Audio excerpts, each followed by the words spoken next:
ஹாய்ங்க, எல்லாம் எப்படி இருக்கீங்க? நல்லா இருப்பீங்கன்னு நம்புகிறேன். இன்றைக்கி பணியாரம் ரெசிபி தான் நம்ம சேனலில் பார்க்க போகிறீங்க. அந்த பணியாரம் பணியாரத்துக்குன்னு தனியாக அரைச்ச மாவெல்லாம் இல்லைங்க. வீட்டில் இந்த வெயிலுக்கு அடிக்கிற வெயிலுக்கு எவ்வளோ தான் ஃப்ரிட்ஜில் வச்சாலும் கம்மியாக அரைச்சி வச்சாலும் கொஞ்சம் மிச்சமாகும் இல்லைங்களா? அந்த இட்லி தோசை மாவில் தான் நான் பண்ண போகிறேன். அதுக்கு பெரிய வெங்காயம் ஒரு 2 எண்ணம் எடுத்திருக்கேன்.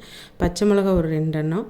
அது ஸ்கிப் பண்ணுறதுனா பண்ணிக்கோங்க. கருவேப்பிலை, மல்லித்தலை இது நல்லா சாப் பண்ணி எடுத்துக்கணும். அப்புறம் ஒரு கடாயில் தேங்காய் எண்ணெய் விட்டுக்கோங்க. ஸ்மெல்லு நல்லாயிருக்கும். அதில் கடுகு, உளுத்தம்பருப்பு, சீரகம் எல்லாம் போட்டு, கடலைப்பருப்பு, சீரகம் எல்லாம் போட்டு கொஞ்சமாக பொன் வறுவல் ஆகும்போதே நம்ம சாப் பண்ணி வச்சுருக்கிற ஆனியன், அந்த மிளகா எல்லாம் சேர்ந்து கொட்டி கலர ஆரம்பிச்சிருங்க லைட்டாக. ஏன்னா நம்ம பனியார மாவில் தான் கொட்ட போகிறோம், அதனால் ரொம்ப வேகணும்னு அவசியம் இல்லை.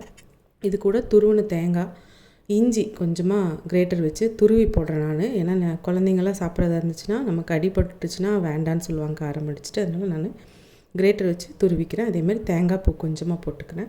இது நம்ம முயந்து போன மாவில் தான் செய்கிறோம். இந்த ஒருவேளை ரொம்ப புளிச்சிருக்குன்னு நினச்சிங்கன்னா ஒரு 1/2 டம்ளர் பால் சேர்த்துக்கிட்டு அந்த நம்ம மாவோட கன்சிஸ்டன்சிக்கு தகுந்த மாதிரி பால் கொஞ்சம் சேர்த்துக்கிட்டிங்கன்னா புளிப்புத்தன்மை கொஞ்சம் மாறும். அதோடு இந்த வெங்காயம் போடும்போது ரொம்பவே நல்லாயிருக்குங்க.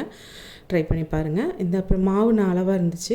அந்த மாவில் நம்ம வதக்கி வச்ச ஆனியன் இந்த மாதிரி இருக்கிறது எல்லாத்தையும் கொட்டி நல்லா கிளறி எடுத்துகிட்டு பனியாரக்கல் அடுப்பில் வச்சு கொஞ்சம் காஞ்சதையுமே எண்ணெய் விட்டுட்டு, நான் இது நான்ஸ்டிக் தான் இப்போ வச்சுருக்கேங்க.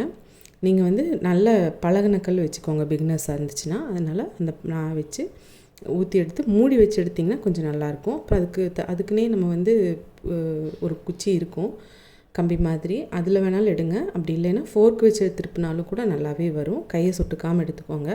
அடுத்த பேட்சும் நான் எடுத்துட்டேன். ஃபஸ்ட்டு ஊற்றுறத விட செகண்டு ரொம்பவே நல்லா உப்பலாக வரும். ஏன்னா கொஞ்சம் கல்லும் நல்லா காஞ்சிருக்கும், உங்களுக்கு பழக்கம் ஆயிருங்கும்போது நல்லாவே இருக்கும். இதுக்கு தாளிப்பு இல்லாத கோகோனட் சட்னி தான் பண்ணியிருக்கேன். அது என்னென்னா இடையில காஃபி கேட்டாங்கன்னு சொல்லி பால் கொதிக்கிறதுக்கு வச்சுருந்தேன். இதுதாங்க நம்மளுக்கு இன்றைக்கி காலையில் ஒரு சோம்பலான இது எவ்வளோ சோம்பல்னால், தாளிக்கிறதுக்கு வெங்காயம் வதக்கிறதுக்கு கூட சாம்பார் கரண்டிவே யூஸ் பண்ணிக்கலாம். ஏன்னா அதவே அப்படி மாவுக்கு ஊற்றிக்கலாங்கிற அளவுக்கு சோம்பலான ஒரு சாட்டர்டே மார்னிங் தான் பிரேக்ஃபாஸ்ட்டு. ஆனால் சூப்பராக இருக்குங்க. புளிப்பே தெரியாமல் அருமையாக இருக்கும். ட்ரை பண்ணி பாருங்கள். கண்டிப்பாக இது கூட கார சட்னி வச்சுக்கிட்டாலும் நல்லாயிருக்கும். அதான் நானே லேசின்ட்டு இல்லைங்க. அதனால் இன்றைக்கி தேங்காய் சட்னியோடு முடிச்சாச்சு.